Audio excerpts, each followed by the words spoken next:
आपने दूल्हे की मां को रोते हुए देखा है कभी? मैंने देखा है अपनी मम्मी को, कहीं भी रो देती है। भाई दीदी की शादी में समझ में आता है, पर मेरी शादी में, वो भी विदाई में नहीं, बारात में। मतलब जब सब रिश्तेदार नाच रहे हैं, नोट पे नोट उड़ा रहे हैं, बोलियां और टप्पे गा रहे हैं, मुझे घोड़ी पे चढ़ा रहे हैं, तब मम्मी अपना चश्मा उतार रही हैं आंसू पोंछने के लिए।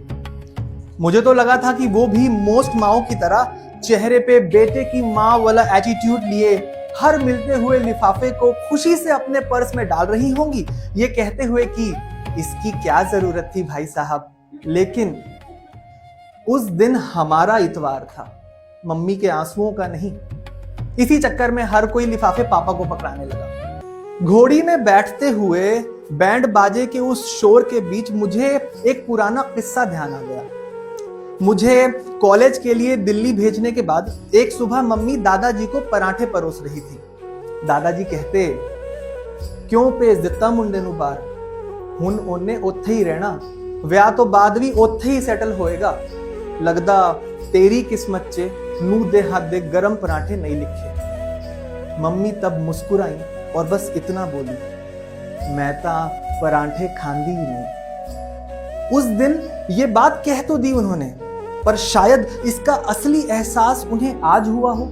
शायद वो अपनी सहेलियों से कहना चाहती हो कि मैं वैसे तो पराठे नहीं खाती, पर जब मेरी बहू बनाती है ना तो खुद को रोक भी नहीं पाती। पर उन्हें समझ आ गया हो कि वो ये बात नहीं कह पाएंगी, या फिर उन्हें लग रहा हो कि मैं अब सिर्फ उनका नहीं रहा, किसी और का भी हो गया हूं। मेरी लाइफ अपडेट्स अब उनसे पहले किसी और को पता चलेंगी। शायद मेरी अब एक और प्राइवेसी होगी जिसमें मेरी मां नहीं शामिल होंगी।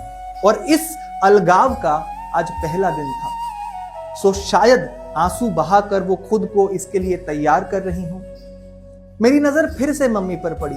वो अपनी आंखें पोंछकर डांस करने के लिए जा रही थी, और घोड़ी पर बैठे बैठे मुझे ये समझ आ गया था कि विदा बेटी हो तो झटके से घर वीरान होता है, मगर बेटों का तो हर रोज थोड़ा दान होता है।